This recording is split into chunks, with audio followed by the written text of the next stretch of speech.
Mahi o te tauhou. Happy New Year, everyone. Between 2nd of November and 5th of January, quite a long period, we issued 4 coastal permits, 62 discharge permits, 12 land use consents, 8 water permits. As you've noted probably in the report, there's a lot of comments from iwi around our dairy discharge. So that was quite good. We paused and thought about some of the things that we could do to assist with comments, engagement, stormwater, and as a result, we've updated our dairy discharge application form. We've put in more pathways for engagement, made it clearer, and also put in more detail in the map for stormwater discharge, where stormwater from dairy is going, so it's visible and it can be seen, and it's easier for people to make comments on. And if you have any questions about any of the consents, let me know. I look forward to your next report as to whether those steps that you've taken have in fact made the process easier for people to participate. But has there anyone got any questions for Leah? Donald. Thank you, Madam Chairman. Page 87, Mr. Halcombe there, using a spillway for a provide a fish passage. Can you explain that for me, please? It's got kind of boulders and stuff in it, so because it's not flat, it's not too smooth, it's not too slippery, it enables the fish to pass. Is there a barrier there in some way, shape or form in the first place? Yes, yeah, there's a structure there that doesn't allow them to pass, so the spillway allows them to pass it around the structure. Oh, okay, right, so it's an encouragement rather than anything else. Yeah, well, it's under regulation for them to have fish passage. So Mike. Yeah, thank you, Madam Chair. Just on page 92, clarified the applicant Grant Nucky is not a candidate Tapu Hapu. I think Grant's deceased. He is deceased. yes, that was acknowledged in the report, but at the time when we wrote the report, he wasn't. He's been dead about 3 years, 4 years, right? Pardon? I mean, he's been passed for 3 or 4 years now. No, Yeah. he didn't. It might be a year, I think. Just over a year.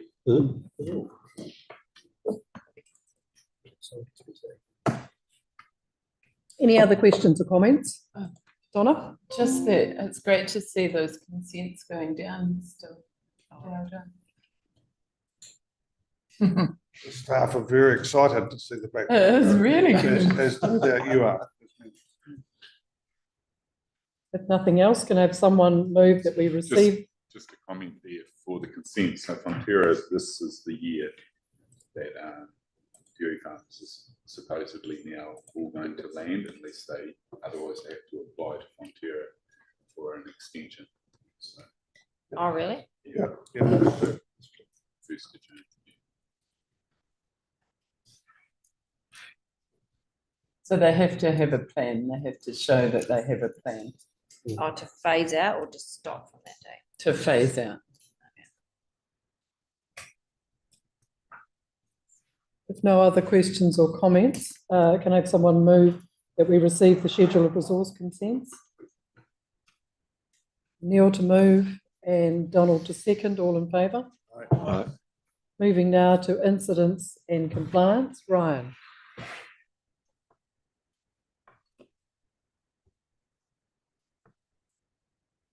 Madam Chair, Ryan enjoyed this so much last time he wanted to come back. Well, I can understand We're pleased why with you would it. regard it as something fabulous to do. Also important that we build up our capacity within the compliance section. Not always have Jared here, but to have one of us important lieutenants here too. Yes. And Jared's been on holiday as well, well-deserved break. So just So you've been doing all the work while he's been lounging Yes. about. Yes. I get the subtext. Okay, so kia ora koutou. Through you, Madam Chair, I can report that from 1 November 2024 to 9 January 2025, we had 91 incidents reported. 34 of the incidents were found to be compliant, 45 were found to be non-compliant. 12 of those incidents reported relate to non-compliances from previous periods. And the actions that we've taken is set out for members' information. In regards to compliance and monitoring non-compliance, there are 25 compliance monitoring non-compliances reported, 31 are from previous periods, 12 non-compliance is reported as a result of the annual dairy inspection rounds. And while on the dairy inspection round, I can report that we have completed approximately 72% of our annual inspections so far this year. Currently, it's at about a 5.1% non-compliance rate. And of that 5.1%, 1.5% have been significantly non-compliant. Is that on par? Yeah, Yeah. yeah, it's about on par. How many is 1.5%? I couldn't give you that off the top of my head. I can provide that for you. Yeah. So it's around the 1,100 that we've completed. So it would be. How many? 11. We've done about 1,100. Yeah. So the section's well ahead. Yeah. Say that again, Fred. The section, the compliance section is well ahead of normal. Oh, that's great. Is that because you've had less other incidents, so you can get going with So them? there's been less remediation in New Zealand, for example, but with the Very changes that time-consuming. we've made in the section now, working a lot more efficiently. And through you, Madam Chair, you might also note there are a series of New Plymouth District Council wastewater discharges from their articulation network in this agenda period. I'd just like to reiterate that in the compliance thing, we take these incidents very seriously. And we attend each and every single one and investigate them. There's no rule in any of our plans or no section in the Resource Management Act which allows for the discharge of raw sewage. But in saying that, there are statutory defences under the Resource Management Act. And so often these wastewater discharges fall under an umbrella of a statutory defence. But it's not always the case. If you recall, last year we infringed NPDC for a wastewater discharge that resulted from a staff member turning a valve. They thought they were closing, but they actually opened it because the thread was the wrong way around. So we infringed them. So we attend and investigate every single incident on its own merits and hold them to account when necessary. In regards to the swimmability signage, it was in the media recently. Not every wastewater discharge is the same, they're all different, as in different quantities, different receiving environments. So the signage is this constant learning point, and we're working with NPDC to ensure consistency in that process. So yeah, I'm happy to take any further questions, any questions anyone has about the incidents. I've noticed the large number of incidents that result from burning. And I presume that the summer is the burning season. Yes, correct. Is there no way we can kind of get ahead of the game and publicise what you shouldn't be doing at the beginning of summer? I just wonder if it might be helpful to educate or re-emphasise the point, because it seems that as soon as you investigate one of those complaints, they immediately comply. And I do wonder whether it's due to ignorance rather than anything else. Yeah, it's a fair point. Yes, if you look into Facebook and media posts. Yes, it just would be helpful to be upfront, just to remind people you are not to do. And what they can, even rurally, what they can and can't. Yeah, yes, you're right. There is a lot of confusion out there when you go what farmers can or can't burn. Yeah. Yes. Yeah. Because there's a cost of going out there, which might make, the cost of publicising might be the same as cost of going out there. Oh, And the, publicity do you know what I would be mean? cheaper. Yeah. By a long stretch. But they need a consent At the moment. Yeah, they need a permit from So it could be in the fire consent. emergency. Yeah. Okay, anybody else? Questions, comments? Richard? Oh, okay. Just a question, and the question's more around what we've seen a few dairy inspection rounds, and if it was just not compliant. Is there any data on where those farms are, if there's certain subsets of land class or high altitude, low altitude, where some of those more non-compliance happen?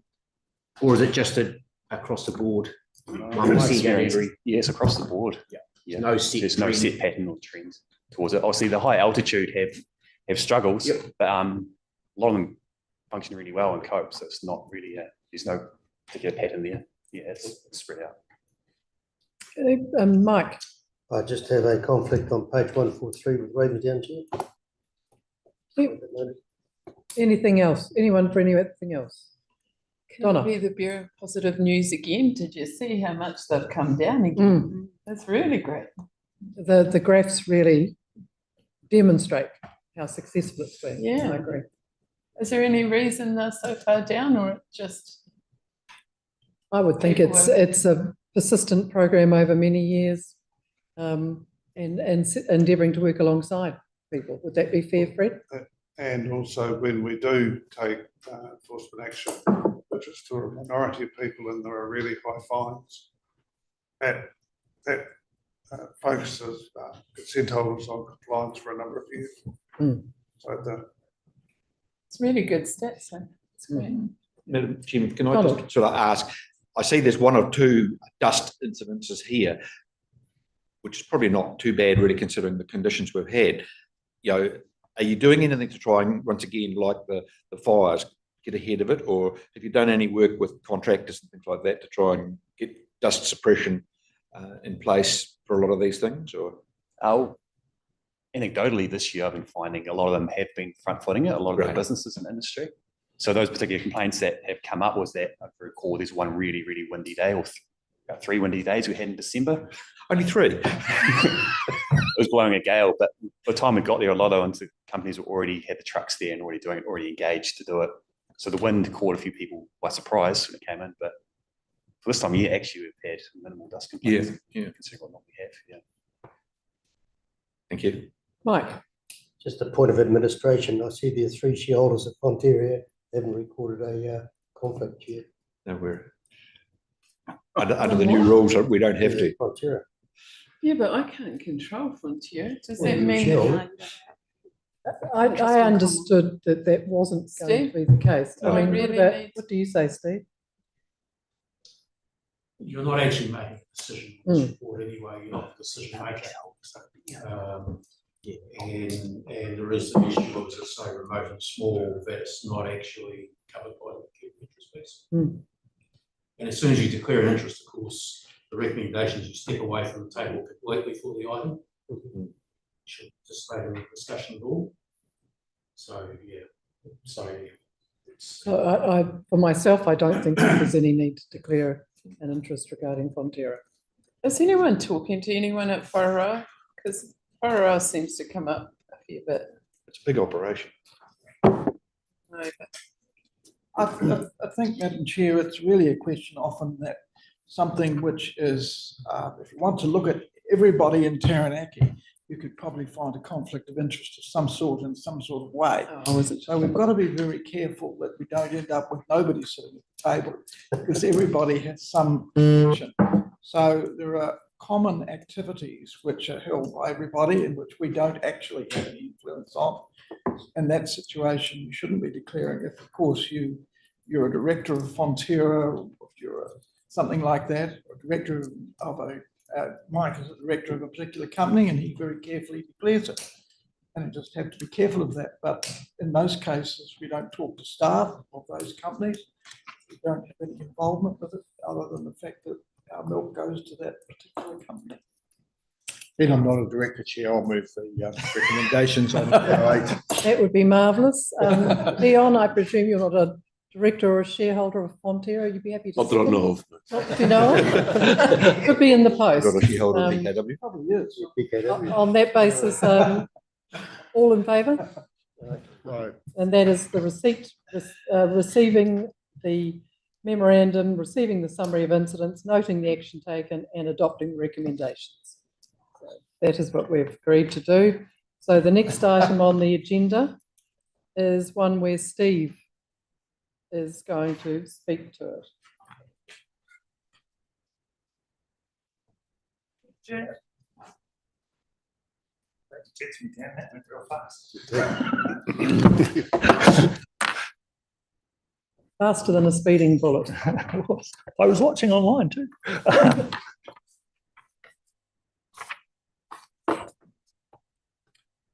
So through you, Chair, this item is to introduce a memorandum of understanding that was written between Te Ure Kahika, Department of Conservation, and the Ministry of Primary Industries. So Te Ure Kahika is the collective of regional councils.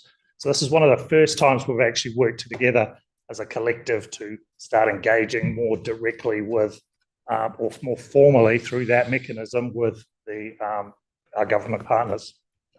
So biosecurity is obviously a very keen and interesting thing for those three agencies, and we all have our specific roles.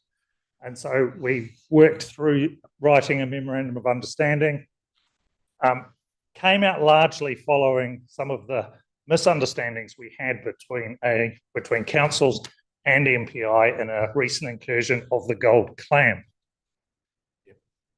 Pass them around, they're tiny. Oh, yeah.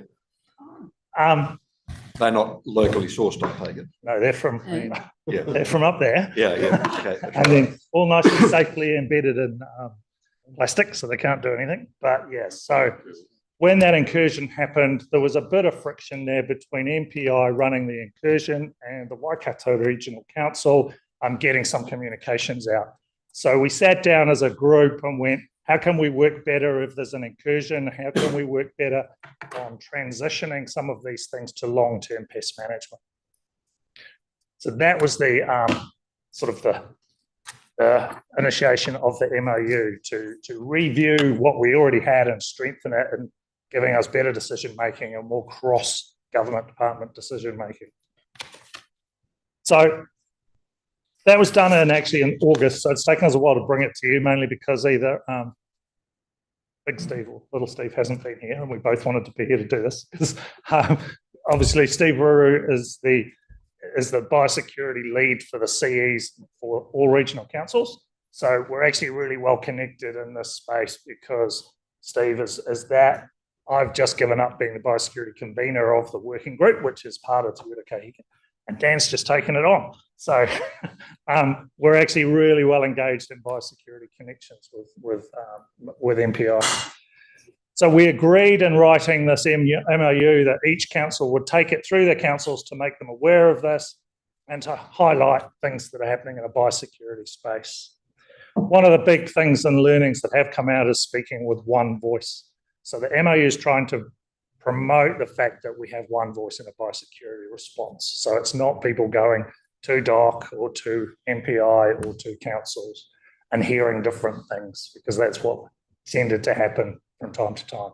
So this is all about having one voice. So we've set up some subcommittees to work on how can we actually get the comms out, get it ready in advance, and use that one voice for all biosecurity incursions and then long-term pest management. So happy to talk through the MOU further, but we thought it might be really useful to use the MOU as a bit of an impetus to actually talk a little bit more about biosecurity and Taranaki's role in that, Taranaki Regional Council's role in that. And then also, you would have heard of Biosecurity Taranaki, a new group that we've helped set up, and what their role looks like. So we tried to sort of use it to piggyback a bit more information onto you, because they're all just sort of little bits and pieces rather than little short memos that come. So if there's any questions on the MOU, happy to take those. Note too that Councillor Cram, did you send my answers for Tubera? Ask some questions offline, so I can go through those as well. Thanks, Steve, for coming back. Right. Can I ask a question, Chair? At this point, it's just some of us have been attending meetings of Biosecurity Taranaki, and we've attended the launch of that, and it is actually being led, at least in part, by staff from here who run the meetings and then the people behind. I'll talk a little bit about that. Okay, so come on to that. Good, thanks. Carry on, Steve. So I thought we'd start off with Biosecurity 101, right? So New Zealand actually has one of the best biosecurity systems in the world. That said, it's not a wall. We can't keep everything out. So there's always risks and things coming in. But part of that system is that MPI look at it more globally. So they're looking at things outside of New Zealand. So before a car comes into New Zealand from wherever, they check it. They're looking at things happening in agricultural spaces. Are there diseases coming up? So we're looking at it very globally, saying what is actually the risks of getting to New Zealand. There's actually a really cool thing when I couldn't get it, and it shows all of the risks of sea movements, so ship movements, and in real time where they've been, what's the risk of that ship when it gets to New Zealand that it might have had fruit fly on it or something else on it, right? So they're actually running this real time on screen, and they've showed it to us, and there's all these ship movements, and they go, well, that ship, we want to do this to it because it's got risks of this and this and this. So they've actually got a really, really good system. Then we've got our national stuff, and that's more around the border and the stuff that you see, and there's another slide about that. So what happens at the border and what happens for New Zealand Inc. And then we've got things like our regional things. So that's our eradication containment. That's the stuff we do under the regional pest management plan. So, you know, when we've talked in the past about our Old Man's Beard project and our climbing spindle project and the Deervine project, where we're trying to eradicate species that have already got here. And then you've got local, which is part of what biosecurity Taranaki is about. It's about making biosecurity more known about locally. So like I said, it's not a wall. It's a series of nets. So there's another model of this, which is like Swiss cheese, and you line up lots of Swiss cheese and go through one hole and get stopped at the next one. But I like the net one. So you've got all of these different invaders coming into that first net, and that first net will capture most of them. Then the second net will get a bit finer, and that'll capture a few more, and then down and down and down. But things still get in. That's why we've got things here like clams. How did they get here? We don't actually know. They probably came in the hull of a wake boat that came in from America or something, because you can't completely drain them. So all that kind of stuff. But we've got this net system. So like I said, we've got offshore, border, and then I've got a pointer, haven't I? You can see it. Offshore, border, and then we've got our surveillance, readiness, and response. So that's a dried up toad that was found in a car that was getting imported to New Zealand. And cars are really good because they're real good for hitchhikers. So ants and bugs love electrical bits. So we check, or MPI check, all of the lights, surrounds, and that kind of stuff, because that's where ants love to sit. So whenever things come in, they've got that pre-border stuff that I talked about. The border, you've all seen it. You know, the beagles are cute. They sniff you. Hopefully they don't sit down. If they do, you've got something in your bag. Or you've just eaten an apple. Yeah. And, you know, we've got the fines. You've all seen Border Patrol, you know, and lots of countries have copied the Border Patrol program now. Like I said, we've got one of the best border security, biosecurity programs in the country, in the world. The beagles actually, interestingly, live at Auckland Airport. They don't go home like a police dog. They all live at Auckland Airport. There's a big kennel there, and all as they do is go there, come work, go back. They are just pure biosecurity machines. They just happen to be cute. I want one, actually. Within New Zealand, we've got that surveillance and incursion. So MPI and us are looking for things. So there's the port survey. So every year, our port, all the other ports get surveyed for pests that might have incurred. So they get looked at above the water and below the water, what's actually could have turned up in Taranaki or Taronga or any of those other things. They have little traps, and you might have seen things like the colour picture is a fruit fly. You might have heard, was it just before Christmas or just after Christmas, there was a fruit fly caught up in Auckland. So they have a whole series of traps all around those areas, and they check them all the time, and if they find a fruit fly, the balloon goes up. And so they're doing that kind of thing as well up at the ports. And so we've got those in Taranaki. Not for fruit fly, but we've got around our port, we've got things looking for new ants, lizards, that kind of stuff that might come in through the port. So there's a system around the port that MPI run, trying to check out to make sure if we find anything early. That's the whole key, right? Find it early. When I was got back to this the other day, I saw that Germany's had a foot and mouth outbreak. And so that was they changed the border rules from people coming from Germany a few days ago. So you'll get, if you've come from Germany into New Zealand, you'll get asked more questions, because if you've been on a farm, you might have brought food. Right? I was in Germany 2 days before that happened, so they didn't get me, but I washed my boots. It would be embarrassing if I got caught at the airport. So yeah, things like that. They're looking at those risks that come through.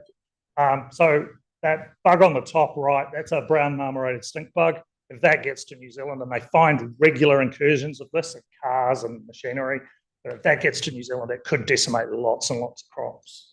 And the ant is a red imported fire ant, and they're nasty and they sting and they're horrible. And bird flu there is topical. I've got a slide right at the end there just to talk about bird flu because it is quite topical. Response. So this is when the balloon goes up. What happens? Quite often, or it's mainly led by MPI. And so they will bring a team in together. They'll pick people from around the country. So we've had staff go and help with different responses. The big one that some of you will remember was myrtle rust, and that was based out of the emergency management office in town because Taranaki was a real hot spot for myrtle rust. So we had lots and lots of staff walking around in white overalls, checking leaves, looking for things, organising to cut trees down, all of that stuff. So we get involved there, council support that where they can. Auckland Council, for example, they've got a real big biosecurity team. Every time there's a fruit fly, they're out. So there's just some pictures. That's myrtle rust on the top. There's your clams, and then, signs and stuff. So what they do if there's an incursion is they'll put a controlled area notice down or up. So that would basically stop them moving fruit in a fruit fly incidents where they have bins that you're not allowed to take any fruit outside of that area. It's a controlled area. So, and the Waikato River has got a controlled area notice on it for miles, pretty much from Cambridge all the way to the sea because of the clams. So there's rules if you take your boat to Waikato, you can't move it. The next one, which is probably the one where we get a little bit of friction, is recovery and pest management. So obviously if something gets to New Zealand and it can't be eradicated, like the clams, they can't be eradicated. There is the way they breed, when they actually spat and breed, they are so microscopic they get through filters. They're starting to build up in pipes now and stopping water flow and all sorts of things. Those things are going to be really bad. Or are really bad. So it's about when do MPI stop and what happens after that. And quite often MPI, and this is part of the MOU, would go, actually regional councils can do that. We don't have any big reserves of money to start looking at clams across all the rivers in Taranaki. We don't have the staff. We don't have the rules in our regional pest management plan. And to put those rules in place would take us 2 years. So we have a bit of friction, or have had a bit of friction, about when central government stops doing something and when regional councils, or if and when regional councils should take it over. Is there a mechanism for the money to move from one to the other? Hell no. I rather apprehended that might be the answer. Yeah, no. So yeah, quite often in the past they've gone, oh, you can do that. And we're just sitting there going, oh, how? If you couldn't do it as a central government, how are regional councils going to do it? And so part of the MOU is to look at a more structured way of moving things from incursion response, pest management, through to long-term pest management, which is when it comes to us. And we can decide not to take them on, or we can decide to take them on, but it's going to impact on rates, obviously. So that's the kind of thing that we wanted to get through with that. So they can be read through other agencies, and I know a lot of you, Donald, with Osprey and TB Free. So Osprey do the TB Free. That's a long-term pest management program. Mbovis also being run by Osprey. That's a long-term pest management program. They've got rid of it now, but they still have to keep working on it. There's a few other things that councils collectively are working with MPI on, and Wallabies is one, Kauri dieback. NPPA is the National Pest Plant Accord. So our staff actually go to all the nurseries in Taranaki and make sure they're not selling stuff they're not supposed to sell. And that plant on the side there is a water hyacinth, so that's one you're not allowed to sell. And actually, just before Christmas, we found it in 2 gardens in Taranaki. MPI came in and took it away. What is it, Icky? Water hyacinth. Had those plants been planted? Yeah, yeah. Gardeners love them. Right. Okay. So it was a known source. Gardeners sometimes actively hide it from the fact that they have them. Yeah. There is an underground black market for things like that, and birds, parrots, and that kind of stuff. Okay, so I've said all that already. We work with that. We provide those staff. That's a picture of some of our staff doing the myrtle rust stuff with the white over. So just a few more of the programs that we're working on with the MPI, and more trying to use Biosecurity Taranaki as our sort of mechanism to do it. So we've got our Check Clean Dry program, and you'll see that at the moment. All of our emails have got Check Clean Dry on the bottom at the moment. We're doing lots and lots of comms. We're going to take a kid fishing day. We're going to do all these things and try to promote Check Clean Dry, which is the best way to stop freshwater pests from moving around. And if any of you are driving through the Waifakaio and see on the big sign, not the big one, because that's too expensive, the slightly little one, we've got a big thing going up on that soon. And I've been trying to get a photo of it, but I haven't managed it. But so trying to do that comms around what does biosecurity mean to people, especially in that water space. National Pest Plant Board, that's the nursery inspections. That big plant at the top of the middle is sea spurge. So we've got one known site of sea spurge in Taranaki, that's at Ohakura Beach. Luckily, well, not luckily, because we don't know where it is now. The sea came in and took that bit away. But we've been checking it for about 2 years. So we found one plant, and we were checking it every 3 months, and anything that popped up, we were picking any seedlings up. And we hadn't seen any for ages, so we're pretty confident it's gone. But it is just on our north boundary and just on our southern boundary. So that thing will take over whole dune complexes. And it's really, if you start pulling it up and get sap on you, it's quite acidic. And it's not very nice. That's the water hyacinth again. Plant Pass is a program that we work in because we have a nursery. So that's about us saying, hey, we're not going to pass any plant pests onto other spaces. Talk about bird flu and wallabies as that national program. There's been, there was a wallaby, when we got back from holiday, there was a wallaby. We get an email if there's a wallaby sighting in Taranaki, and it's like, there's a wallaby sighting, and they had the photo that it was a possum, but it was sitting up on its hind legs. And so, yeah, somebody had mistaken it. So it's like, thanks for reporting it, that's awesome, but it's actually true. And I have told council before, we've had one wallaby found in Taranaki on Mount Messenger about 8 or 9 years ago. Like my wife saw it. She never lets me live it down. So we managed to get that, but we think a hunter had brought it in and let it go. So people do stuff like that. Yes, they do. So Biosecurity Taranaki, talked about that. So we launched that, or they launched in March 2024, and some of you will remember we had a few breakfasts trying to get some people together and looking at industry, working on, hey, let's have a more wider alignment with biosecurity or awareness of biosecurity. So that took us 6 or 7 months to get a bit of a collective together, and we launched that in March. So they've set themselves up now. They're having regular committee meetings. They've actually been at some events. There's some, I think the middle one there is at the, I was at an event a couple of weeks ago, and the other one was at an AMP show, and they're going to the next AMP show in a couple of weeks. Just raising awareness of biosecurity. So this is a partnership we're in with MPI. We pay for half of an FTE, they pay for half of an FTE, and that's what's helping to run this program. But the actual committee is made up of industry people, and it was on that. And Willie Harvey, who's used to be in the transport aid, you might know him, and transport, he's stepped up to be the chair and is really keen to promote biosecurity awareness across things. So we're hoping to get involved and get in front of transport companies, farmers, that kind of stuff, going, hey, think about when the baler comes on your farm, where has it been? You know, because it might be bringing weeds to your farm. Think about if you've got weeds, cleaning it before it goes off. Stuff like that. Think about the pathways. So this actual program started a few years ago, and you may remember I brought a paper coming at looking at regional pathways and how pests will get to Taranaki. Some of you might remember that. So it started with those discussions with MPI going, how do we do that? And none of us can do it on our own. So it's like, let's get the community involved in helping us look for pathways. And like I said, if it comes on a truck, transport agency are going to be involved. So get them thinking about cleaning my truck. You know, where do I park? What does it look like? How do I keep these things out? So yeah, they're meeting regularly.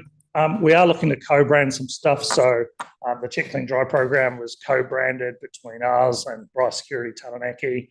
And things like Weed Busters, which you may have seen as a program that we help run, which is sort of councils run it, but it's slightly to one side. So we use Weed Busters to talk about weeds that aren't in our pest management plan. But Biosecurity Taranaki can be a voice for that as well. So it's slightly keeping us a little bit offside. They're on LinkedIn and Facebook if you want to follow them. They spent quite a bit of time trying to figure out what was their purpose. So I put in the back of the slides there where they'd worked through what their vision was, what they're looking at doing, so you could have a look at that for yourselves. But I think it's a really good initiative in partnership with MPI that we're trying to boost that community knowledge about biosecurity. Just say, Taranaki catchment communities through Good Farmers, just starting some education around part of the integrated farm planning is bringing the biosecurity plan that each farm will have a biosecurity plan. Yeah, yeah, and it's great. So Taranaki catchment communities are one of the groups that we've got involved in it. Some of the iwi groups, transport, like I said, port, health, environmental groups. So, you know, people thinking a bit more about the next pest. So there you can have a read in your own time. There's a thing, and there's Willie's contact if you are interested in doing something more. Willie's been a star, an absolute star. He's brilliant. So just to end, I thought because bird flu is quite topical, well, it has been for me, but you may not have heard about it, but we thought we'd throw it out there and say, hey, look, this bird flu is probably going to get here, and it's going to arrive naturally. It's already making its way through. It's in Antarctica. We're looking at there's a different strain in Australia, but the strain N1H1 is the real bad one, is likely to get here at some point. So it could be this year, it could be next year, it could be the year after, but it's likely to get here just with birds moving. So I thought I'd just throw it up. We are working connected with MPI, Department of Conservation, and health, because it's actually going to be a health response. There's not a lot we can do about the birds getting here, and when they do get here, they may/will be an awful lot of dead birds in public spaces. So if you can imagine Pukakura Park and people feeding the ducks, there's going to be dead ducks floating in the pond at Pukakura Park. There's going to be dead seagulls at the beach. There could be seals impacted on with it because it does move across to seals. So it's going to be a big comms exercise and a health exercise. It can come across to humans, but it's pretty rare. You've got to be almost rolling around in dead birds. You know, picking up the odd one and putting it in a hole if you're wearing the right PPE isn't a problem.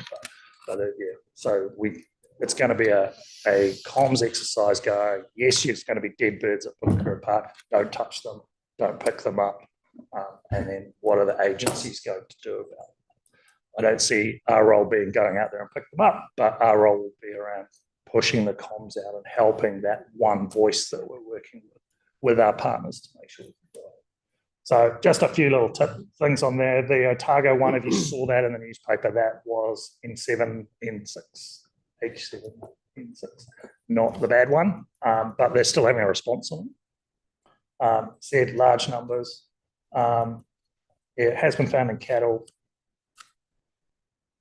DOC have been for the last 12 months probably actively looking at how they can protect native birds, including vaccinations. It's pretty hard to catch all the kiwi and give them a jab every month, but that's all right. Kiwi in particular and Kiriru and the like are not that likely to be impacted because it's where the birds collect in big numbers that it's going to pass around. So it's possible, but we don't think that most of those native species are going to have much of an impact. It's going to be those ducks and swans and Canada geese and seagulls. That kind of stuff. Can dogs pick it up? So good for down the sea. Good question. But we don't want dogs moving them around. So yeah. So question there that Councillor Cram had around Timo, they're there about helping us to get the messages out and see how we can do that. So between district councils, because they own the parks, MPI, Health, Doc, us, Timo, we're all over it, but we won't be able to stop the dead birds. So yeah, that's it. Thank you. Any questions? Anna? Me? I just wonder, will this MOU help within Taranaki between DOC and TRC in ensuring that we're kind of aligned? It should do, through you, Chair, it should do. We have a separate MOU with DOC as well, but not specifically about biosecurity, but how we work together. But it should definitely do that. We work pretty closely with the department across all sorts of things, not just in my team, but across the whole team. We work with them regularly. So, but in terms of a biosecurity response, yeah, it should help. And like I said, it's that, bird flu, they're involved, they were ringing us. And part of that, getting us together at the highest levels, feeding down has been really useful. So I think the MOU has been useful. And just the other one, that clean, whatever. Check, clean, dry. Check, clean, dry. I should know that, shouldn't I? We're in the next meeting, we're talking about Hornwood and lakes. And some of those small lakes don't have that washing facility, do they? No, so we've got Hornwood in a couple of lakes, and I guess it's like we don't want to move it to other ones. So there's lots of signage out there through Check, Clean, Dry, trying to make sure people do clean, because it only takes a tiny piece of Hornwood on your trailer. That's why that trailer thing's there, and you back it into another lake and you've moved the whole thing. So yeah, but we're not going to be able to remove Hornwood from those current lakes. There's just really not the technology to do it. So it is about Check, Clean, Dry. Just keep the messages out there so they do the right thing. So are we trying to get washing facilities at those lakes? It's pretty, no, we don't have any budget for that. It's not on our plan. It's one of those transition to long-term plan things. Who's responsible for it? Who's got the money for it? And yeah, we don't have any funds specifically for Hornwood. So we are working in partnership to try and raise awareness and make sure people don't move it. But we don't have any funding for cleaning facilities. Thanks for that, Steve. Dion? Yeah, kia ora. So we tend to think about biosecurity risks as external factors that come in. No doubt you'll be aware of the gene technology bill that's been proposed coming up shortly. How does, I guess this is a question for DOC and MPI, but how do you manage those new risks that come along with biosecurity at the domestic level for GMOs and GE? And that's definitely MPI's ballpark, and they do have teams working on that. So yeah, they're thinking about it all the time, and that's why I pointed out the whole different structure that they have. So it'll be everything from whether foot and mouth gets here or a bug gets here to anything. It could be a GMO, it could be anything we bring into the country. What is the risk profile of that, and how do we manage that? So yeah, they've got big teams working on that, but that's not something I get involved in. As potentially a solution to some pest problems. Yep. It could also be a cause. Yeah, we've seen that over history. Yeah, there's a long history. Swallowed a spider. Bring the weasels to kill the rabbits. Neil? When biosecurity Taranaki was set up, there was funding available, several $100,000 that were linked to other groups around the country. I guess one question is there any access to outside state money available? Through you, Chair. Yeah, that's one of the things they want to start looking at. So at the moment, MPI are putting money in, TRC are putting money in, but we've got the transport agency or organisations, we've got the port. So we want to look at how can we use collective monies to carry on promoting biosecurity. Whether there's any additional money from central government, I don't know. But yeah, looking at how can we fund things a bit differently and a bit smarter is definitely avoiding part of duplication would be the obvious point, isn't it? Yeah. And the other question, I guess, goes with this is that we're going to have a look, are we not, later on at an updating of pests and animal pests and the art piece. So arrived overnight, arrived in my inbox, the latest draft of the biosecurity strategy. So you'll remember when I spoke a while ago, we brought the review of our interim review of our regional pest management plan. From that led to our review of our biosecurity strategy. So I've got the draft there sitting there now. We'll bring that back to council once we've had some tweaks and go, this is what we think we should do biosecurity wise. And that will include things like what can we do to support biosecurity Taranaki? What are we doing for legacy pests? Because my personal opinion is we should be looking at the next pest. There's no point us running around looking at ragwort. We want to stop farmers spreading it to other farms, but there's no point us spending a lot of time on that. We're better off looking at what is the next species that's going to get here. Because if you remember, I put up an incursion curve. We're better off to spend the money early. Otherwise, it's going to cost us lots forever. So it's about the next species, not the ones we've currently got. Well, biosecurity Taranaki, of course, has been highlighting velvet reef, which apparently once it gets going, it's virtually impossible. Velvet leaf. So yeah, so when they had the incursion of velvet leaf, we had 3 farms in Taranaki that had the suspected contaminated seed. We didn't find any plants. So yeah, biosecurity Taranaki are doing stuff that actually Taranaki Regional Council's been doing for years. We're just sort of pushing it over to them, going, let's keep in our lanes. We do the regional pest management plan stuff, and anything that's outside of that, we're still doing it, but we're doing it through a different brand. And still keeping that awareness ticking along. So we still have the dog, Wink his name is, he's got one eye that comes in, like the dog I had in here. But he's a specific dog that he actually looks for sea spurge and he looks for velvet leaf. So he runs around the paddocks and if he sees any velvet leaf, he sits down, but like the beagles. One eye. Yeah, Wink. When you ever saw any of it in Taranaki? No, there was 3 farms and we never had any grow. But Waikato and Southland masses. It seems devastating in some ways. That. Anybody else? Donna? So just one last one, I promise. The big question is, if we have a big one, have we got funding behind it? And this might be one or should we have a reserve for it? And I asked you that in that email and you kind of weren't sure.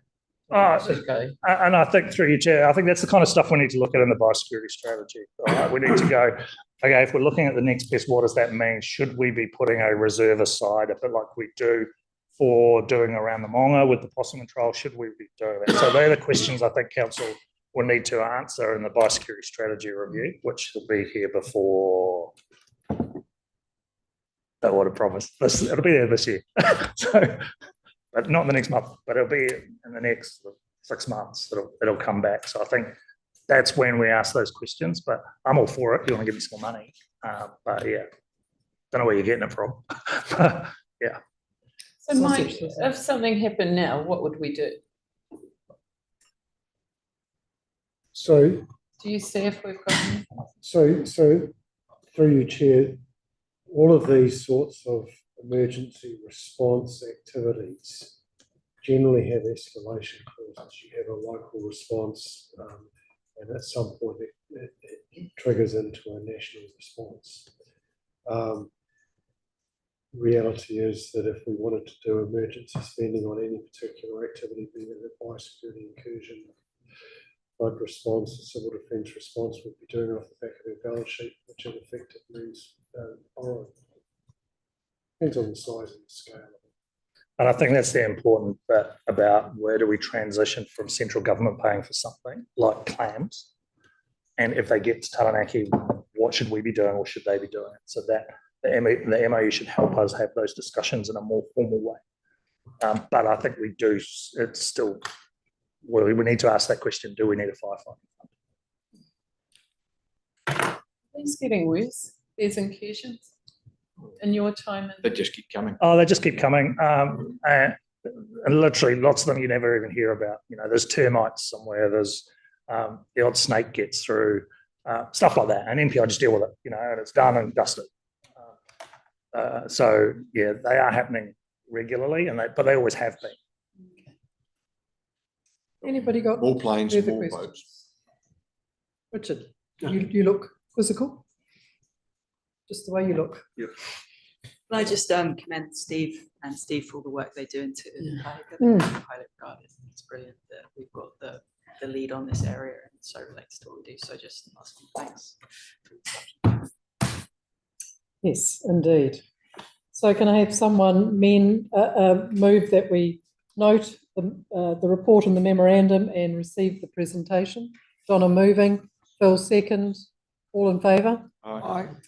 On that cheery note, I believe our meeting is concluded. Pardon?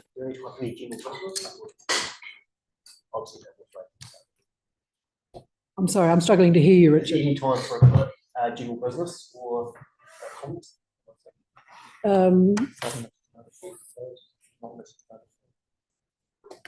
Steve, what's the position? He wasn't listening either. But I was. If you look at standing orders and the vision of the board, unless something's on the agenda, it needs to be considered as urgent late item. You'd need to resolve and adding it to the item why the matter is urgent and cannot wait to a subsequent meeting. So anything that Richard wishes to move would be more appropriate within the full council meeting scheduled for later, but he would need to give a notice of that motion. Is that right? Or notice of the matter? Is that what you're saying? I'm telling you what the official position is as per standing orders, under which you determine you operate and intend to apply from time to time. Now, whether you want to apply which of the standing orders? So discussion of minor matters. The meeting may discuss an item that is not on the agenda only if it is a minor matter related to general business of the meeting. The chairperson explains at the beginning of the public part of the meeting that the item will be discussed. However, the meeting may not make a resolution, decision, or recommendation about the item except to refer it to a subsequent meeting for further discussion.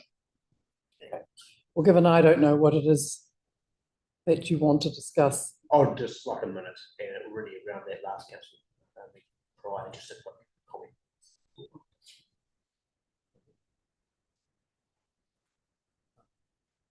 I'm looking to you, Mr. Chief Executive, for guidance.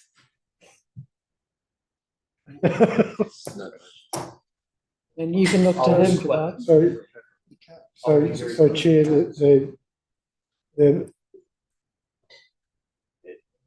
if it's a comment and you're not doing anything with it, then that's you can get away with that. If you're doing anything more than that, then it would be something you would ask officers to come back and add to agenda for a subsequent meeting. And I would know if the practice of this council has been not to follow. Yes, I realise that. For myself, I'm happy for people to have their say. There's been a practice I've observed quite frequently at meetings of this council. So a level of consistency about the approach you wish to adopt will be helpful for staff and everybody and members more generically.